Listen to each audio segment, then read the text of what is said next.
sahabat Epscape dan Epsgizi, perkenalkan aku Tessa Yolanda, salah satu tutor Epscape Indonesia.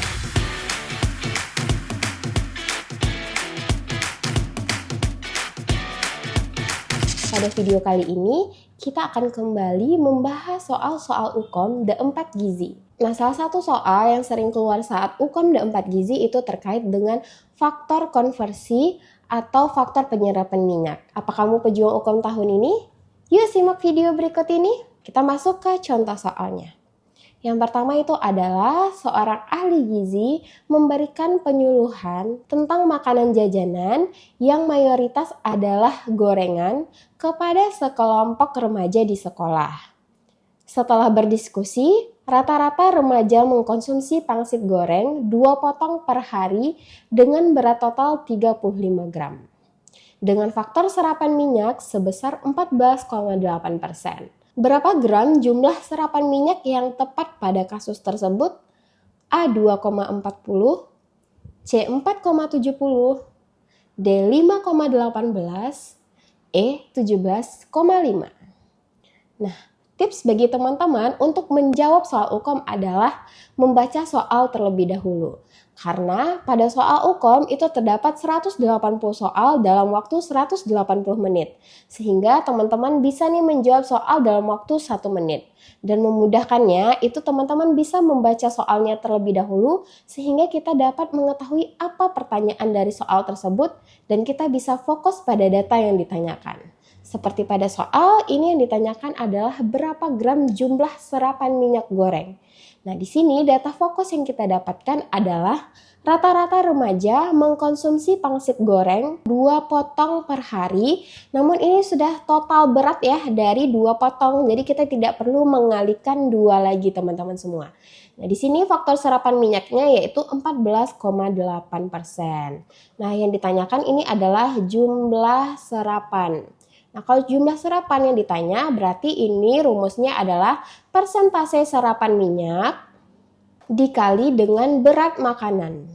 Sehingga kita perlu mengalihkan 14,8% dikali dengan 35 gram sehingga kita dapatkan totalnya itu adalah 5,18 gram. Nah, jadi jawaban yang paling tepat untuk soal nomor 1 ini adalah opsi C, 5,18 gram. Kita masuk ke soal nomor 2. Soal nomor 2 ini terkait dengan survei konsumsi makanan. Nah, ini juga merupakan soal yang sering keluar saat UKOM gizi. Di sini soalnya adalah seorang enumerator gizi menanyakan dan mencatat seluruh makanan yang digunakan oleh keluarga selama kurun waktu 7 hari. Data yang dicatat adalah jumlah bahan makanan yang dibeli, harga, nilai pembeliannya, dan nilai pembeliannya.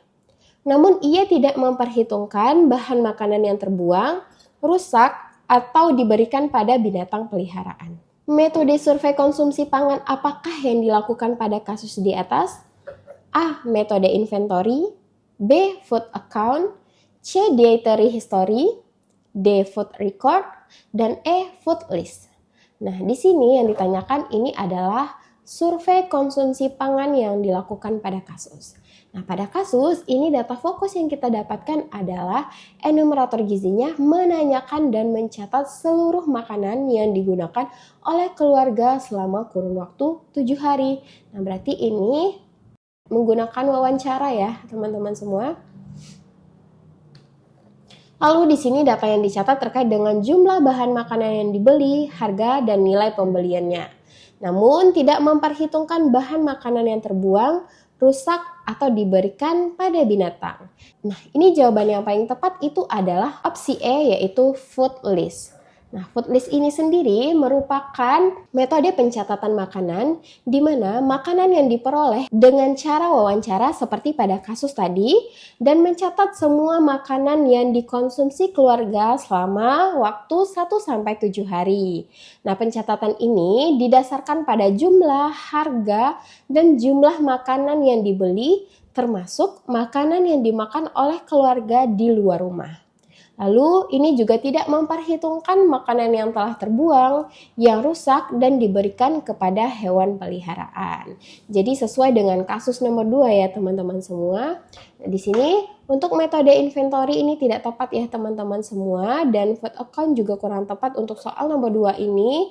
Begitu juga dengan dietary history dan food record. Untuk penjelasan lebih lanjut terkait dengan masing-masing penjelasan ini, teman-teman semua bisa cek video pada materi kita terkait dengan survei konsumsi pangan. Kita masuk ke soal nomor 3. Seorang ahli gizi akan melakukan konseling gizi pada pasien rawat jalan dengan diagnosa diabetes mellitus. Ia ingin melihat pola makan dari pasien tersebut sebelum masuk rumah sakit. Metode survei konsumsi pangan apakah yang dilakukan pada kasus di atas? Nah, ini kembali yang ditanyakan adalah survei konsumsi pangan yang dilakukan. Kalau dari soal nomor 3 ini, data fokus yang kita dapatkan adalah melihat pola makan. Nah, ini dia melihat pola makan ya teman-teman semua.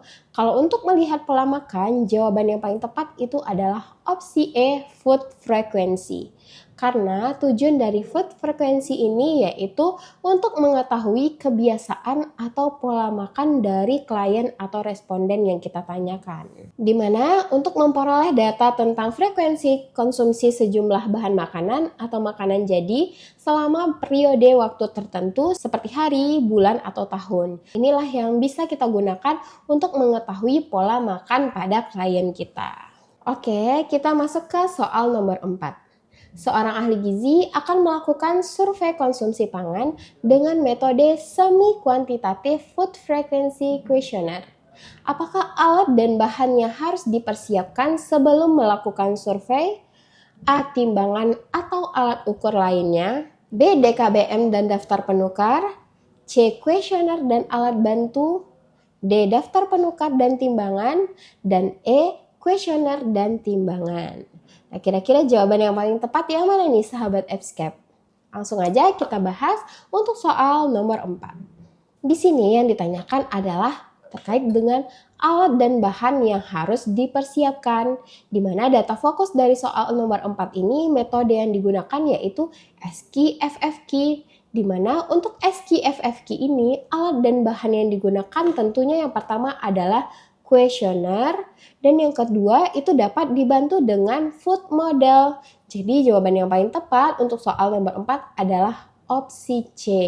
Di mana untuk alat dan bahan bantu yang lainnya itu juga dapat menggunakan alat tulis dan juga buku foto makanan. Itu jawaban untuk soal nomor 4. Kita masuk ke soal terakhir. Seorang ahli gizi melakukan survei konsumsi dengan metode recall 24 jam. Dari hasil wawancara didapatkan berbagai hidangan dan bahan makanan yang dikonsumsi dalam satuan ukuran rumah tangga. Salah satunya adalah pisang Ambon 1 buah sedang dengan berat 145 gram. Apa yang harus dilakukan sebelum menghitung kandungan gizi pisang tersebut? Nah, di sini kita dapatkan data fokusnya salah satunya adalah pisang Ambon 1 buah sedang dengan berat 145 gram. Nah, untuk pisang sendiri ini adalah makanan yang bisa langsung dikonsumsi karena di sini pada kasus itu dia adalah pisang Ambon, bukan pisang goreng. Jadi kalau misalnya pisang goreng kita perlu mengkonversi minyaknya, sehingga untuk soal nomor 5 ini menghitung serapan minyak tentu tidak tepat ya teman-teman semua karena di sini tidak ada metode penggorengan. Lalu mengkonversi ukuran rumah tangga ke berat. Nah, di sini juga sudah jelas ya berapa gramasinya dan bukan dalam bentuk ukuran rumah tangga lagi. Lalu mengkonversi mentah ke masak. Nah, untuk mentah ke masak ini juga tidak tepat ya teman-teman semua karena di sini tidak ada proses pemasakan di mana buah ini dapat langsung dikonsumsi sehingga tidak tepat untuk opsi B. Lalu untuk opsi D, menghitung berat yang dapat dimakan. Nah, ini merupakan jawaban yang paling tepat dari soal nomor 5. Karena pada buah pisang ini dengan berat 145 gram, meskipun sudah dapat langsung dikonsumsi, namun dia memiliki kulit. Nah, kulit ini tentunya tidak dapat dikonsumsi ya teman-teman semua. Jadi kita perlu menghitung berat yang dapat dimakan teman-teman semua. Sehingga inilah yang menyebabkan kenapa opsi D menjadi jawaban yang paling tepat. Lalu untuk opsi E, menghitung kandungan gizi dengan TKPI ini juga kurang tepat teman-teman semua. Di mana BDD atau bagian yang dapat dimakan ini adalah bagian makanan setelah dibuang bagian yang tidak dapat dimakan, misalnya kulit, tulang, sisik, atau biji, serta serat-serat yang tidak dapat dimakan. Nah, angka dalam daftar BDD ini menunjukkan persentase bagian yang dapat dimakan dari suatu makanan. Nah, tentunya tadi pisang ada kulitnya, jadi perlu kita hitung BDD-nya. Nah, itu dia tadi pembahasan soal kita pada video kali ini. Jangan lupa untuk like, komen, dan subscribe channel YouTube Xscape Indonesia. Dan sampai bertemu di video pembahasan soal lainnya.